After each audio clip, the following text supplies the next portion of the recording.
we saw a letter earlier today, email that was sent out by the sheriff online. Would any of you like to address that letter at all? I will. I'll address the letter because I'm pretty passionate about it because it was me personally who reached out to the sheriff. I went to the sheriff's department. I also got a hold of the police department, and I got a call from the sheriff.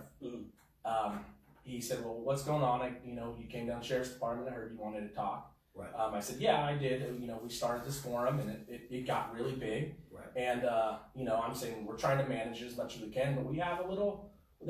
We can't. We're loose. Yeah, it is. We're loose. It's us, and I mean, I have fat fingers. Ian has fat fingers. He does too. So I mean, we're just trying to touch these little things on our little iPhones. Right.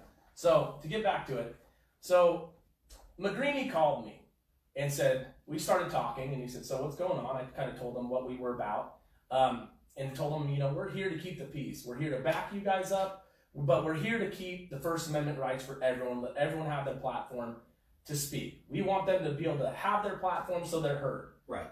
And he said, okay, that's good. He said, I think, you guys showing up with that intent of having peace will be good to keep the peace. So he did reach out to you. He reached out to me. Okay. He called me, and I will gladly give whatever phone bill I have to. Yeah. And I didn't want to put you on the spot by then. That's why I said if you wanted to address it, I didn't want to just,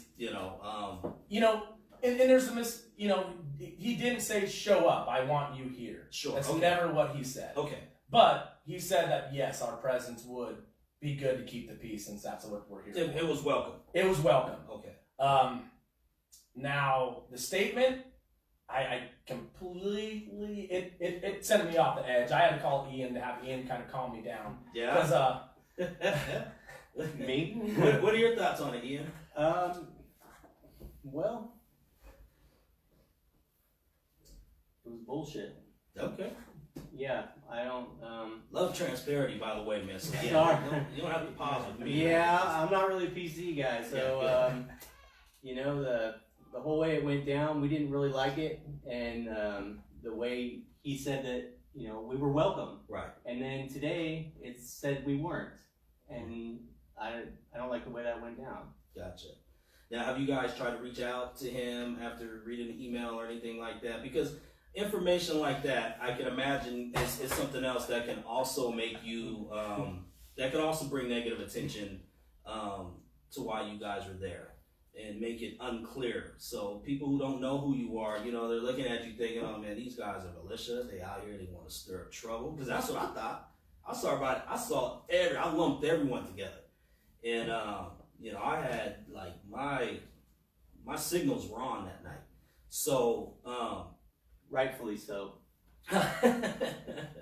Yeah, it was. There was a few things, man, that was out there, and that's what we're hoping to avoid tonight, to not see any of that stuff. Or tomorrow, there's also another peaceful march that's going to be at Caldwell Park at 2 p.m. March of Peace. So that one, I believe, is a little more put together. I don't know much about the one tonight. I just want to make sure that I'm there, looking out for our city, and then also, protesting for George Floyd. So.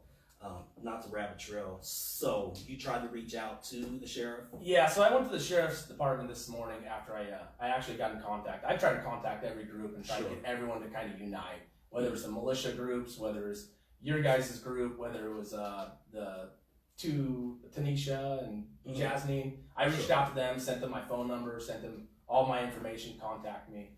I think the way everything went, it's real intimidating how it showed up, so I'm sure that's probably why they didn't reach out. And I don't blame them. So I went to the sheriff's department this morning, and you got to push a button now because COVID-19. They'll talk to you through the microphone. And the secretary, she put me to another secretary, to the McGreeny's secretary, and told me he wasn't available, and kind of asked what my issue was, and I let him have it. I told him. And then I instantly jumped on our Facebook Live on our page, and I put a statement out there calling him out.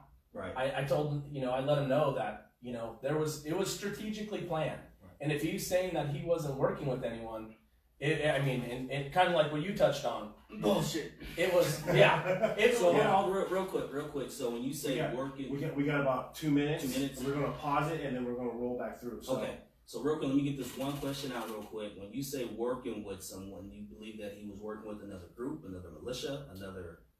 I will say he was working with a militia group or some type of watchman group. Okay.